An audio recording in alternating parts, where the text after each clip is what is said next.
पूर्व मुख्यमंत्री भूपेश बघेल के खिलाफ आचार संहिता के उल्लंघन को लेकर शिकायत की गई। दुर्ग बीजेपी जिला उपाध्यक्ष राजेंद्र कुमार का आरोप है कि भूपेश बघेल ने भारत निर्वाचन आयोग के खिलाफ भड़काऊ बयान जारी किया और चुनाव प्रक्रिया को अनुचित रूप से प्रभावित करने की कोशिश की है।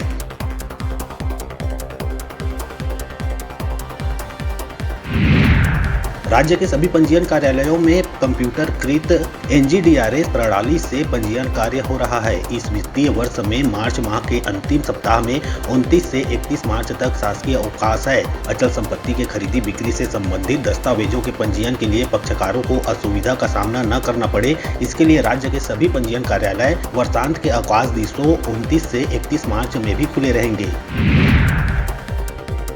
गरियाबंद जिले में समर्थन मूल्य में खरीदी किए गए धान का उठाव अंतिम पड़ाव में है। धान के उठाव होते ही खरीदी केंद्रों में हुए खेला से पर्दा भी उठने लगा है। जिले के 90 खरीदी केंद्र में लगभग 60 केंद्रों में 15,000 से भी ज्यादा बोरा धान गायब है। 3100 रुपए के दर पर गायब धान की कीमत 2 करोड़ के आसपास हो रही है। कार्रवाई के बजाय अफसर गलती पर डाल रहे हैं पर्दा।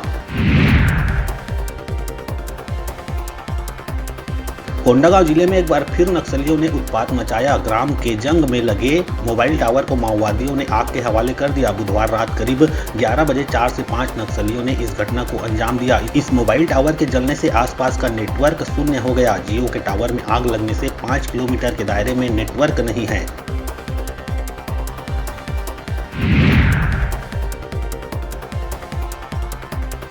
रायपुर रेलवे स्टेशन पर आगजनी की घटना हुई। प्लेटफॉर्म नंबर 7 पर स्थित 2 स्टॉलों में देर रात अचानक आग लग गई। आग इतना भीषण था कि दोनों स्टॉल जलकर पूरी तरह से खाक हो गए। वहीं आग लगने से रेलवे स्टेशन पर अफरा तफरी मच गई। बड़ी मशक्कत के बाद आग पर काबू पाया गया। आग लगने का कारण अज्ञात है।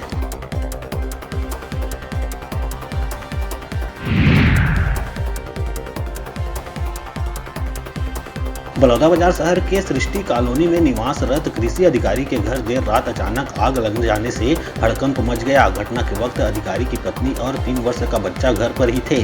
घटना की सूचना मिलने पर पुलिस और फायर ब्रिगेड की टीम तत्काल घटना स्थल पर पहुंची। आग ज्यादा फैलती इसके पहले ही आग पर काबू पा लिया गया और एक बड़ा हादसा टल गया। दुर्ग भिलाई के नेशनल हाईवे के किनारे खड़ी एक BMW कार में शख्स की लाश मिलने से फैली सनसनी। जानकारी के मुताबिक रायपुर पासिंग नंबर की ऑडी कार भिलाई 3 दर्शन मंदिर के सामने पिछले 1.5 महीने से खड़ी थी। जब बहुत दिनों तक कार के पास कोई नहीं और आसपास सड़ने की बदबू आने लगी तो स्थानीय लोगों ने डायल 112 और हाईवे पेट्रोलिंग को उसकी सूचना दी। छत्तीसगढ़ में एक बार फिर से मौसम करवट लेने वाला है। मौसम विभाग ने प्रदेश में 30 और 31 मार्च को येलो अलर्ट जारी किया है। इस दौरान आंधी के साथ हल्की बूंदाबांदी और बिजली गिरने की संभावना है। मौसम विभाग के मुताबिक अगले 3 दिनों में अधिकतम तापमान में 2 से 3 डिग्री की बढ़ोतरी होने की संभावना है। छत्तीसगढ़ के मध्य क्षेत्र यानी रायपुर, बिलासपुर, दुर्ग जिले में अधिकतम तापमान 40 डिग्री के पार होने की संभावना है।